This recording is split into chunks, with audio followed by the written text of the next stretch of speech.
melihat bagaimana tanpa pleno atau jalannya setelah mendengar keterangan pihak-pihak dalam pleno.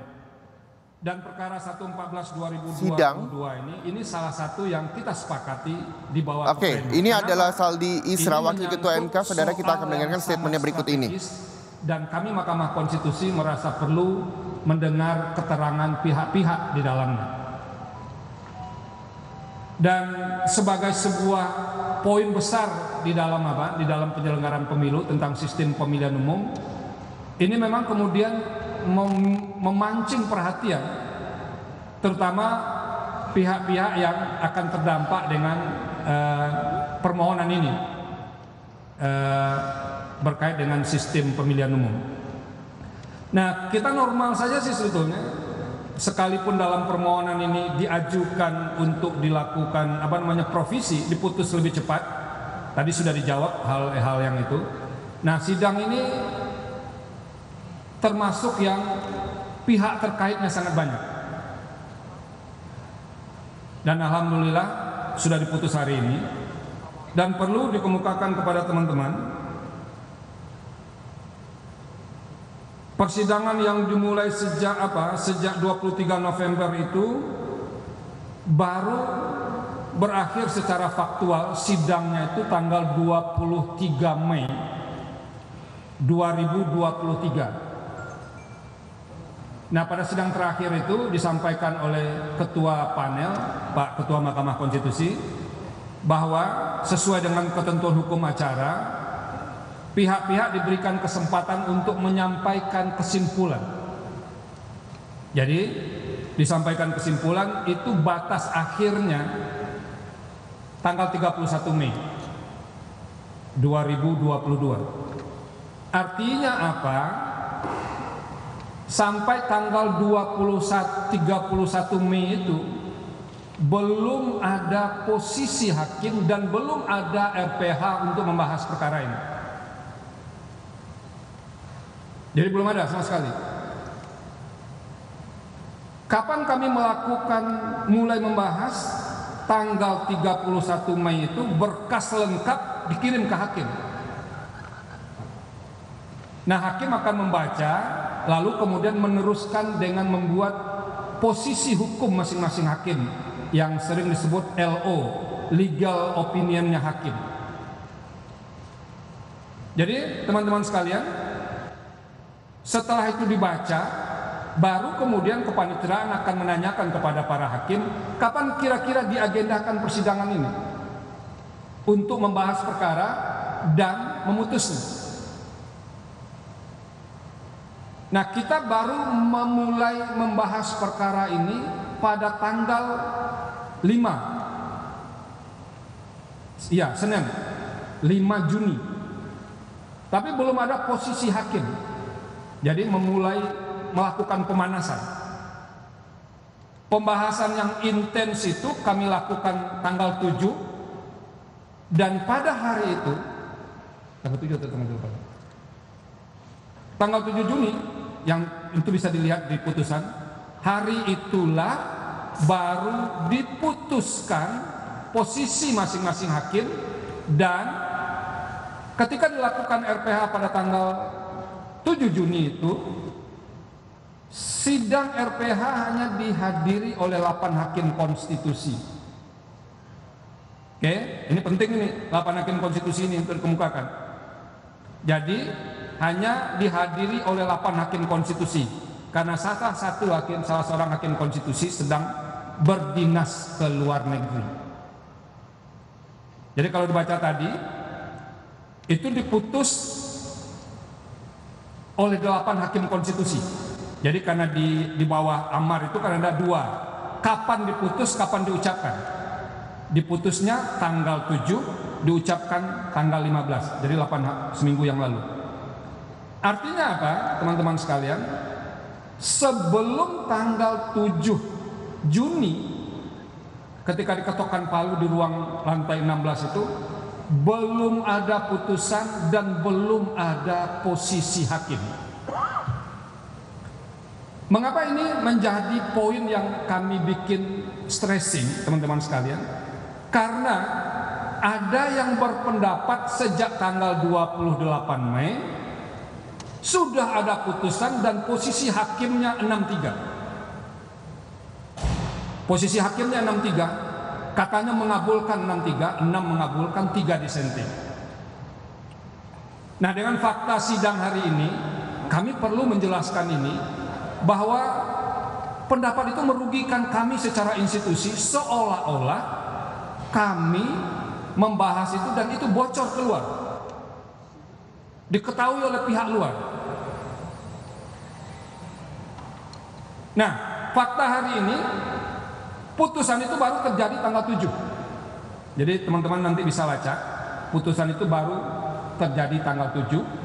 Sebelum tanggal 7 itu belum ada posisi hakim, belum ada putusan. Ini sekaligus nih mengoreksi, karena orang mengatakan sudah ada itu sejak berbulan-bulan lalu. Nah, sekarang yang terakhir yang agak luas liputannya itu kan apa yang dikemukakan oleh Profesor Denny Indrayana itu. Nah, kami mau mengatakan tidak benar tanggal ketika cuitan atau apa namanya, unggahan atau segala macam itu, tanggal itu sudah ada putusan. Jadi itu tidak benar, karena putusan itu baru diambil tanggal 7. Satu. Yang kedua, kalau dalam unggahan itu atau yang beredar itu dikatakan posisi hakimnya 6-3, tidak benar kan? Posisi hakim hari ini itu ternyata 7-1. Jadi sidang pengambilan putusan itu, RPH pengambilan putusan itu hanya diikuti oleh 8 hakim konstitusi. Jadi tidak 9. Nah, kami mohon teman-teman bisa ini menyebarluaskan yang ini supaya kami itu bisa terbantu bahwa tidak ada informasi itu keluar. Nah, itu poin pentingnya yang perlu kita sampaikan siang hari ini. Dan teman-teman sekalian, kami di mahkamah sebetulnya sudah ada yang diantara kita yang berdiskusi, kenapa tidak direspon sejak awal resmi, meskipun Prof. Eni sudah memberikan rilis sebagai jubir, sudah memberikan rilis, Mas Fajar sudah menyampaikan juga bahwa belum ada putusan. Kenapa baru hari ini kami menyampaikan merespon itu? Satu, dalam suasana sensitif. Jadi ini ada juga suasana sensitifnya istilahnya. Ketika perkara itu disampaikan kita, itu hakim betul-betul fokus. Jadi tidak ingin dulu diganggu oleh situasi itu.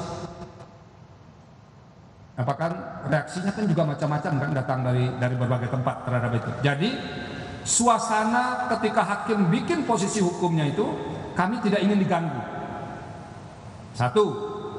Yang kedua, kalau kami memberikan respon awal, nanti orang akan bisa menafsirkan, oh posisi hakim ini begini, posisi hakim ini begini. Dan kami sengaja menghindari itu. Makanya kami memilih hari ini kami merespon pernyataan Denny Indrayana bahwa pernyataan itu benar, tidak benar. Pernyataan itu tidak benar karena apa? Satu, tanggal itu belum ada putusan, belum ada rapat permusyawaratan hakim. Rapat permusyawaratan hakim untuk memutus itu baru terjadi tanggal 7 Juni. Dan yang paling akhir itu buktinya secara angka tidak tepat. Dia mengatakan 6-3, posisinya itu menjadi 7-1. 7-1 itu menolak permohonan. Nah, itu kira-kira. Nah, teman-teman sekalian, kita mendiskusikan agak lebih intens juga. Apakah kita biarkan selesai dengan begini? Enggak. Nah, kami di rapat permusyawaratan hakim sudah mengambil sikap bersama bahwa kami Mahkamah Konstitusi, agar ini bisa jadi pembelajaran untuk kita semua, akan melaporkan Denny Indrayana ke organisasi advokat yang Denny Indrayana berada.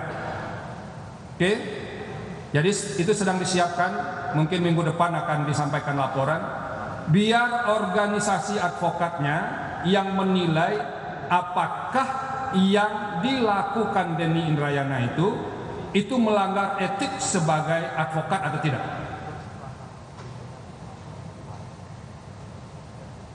Itu satu.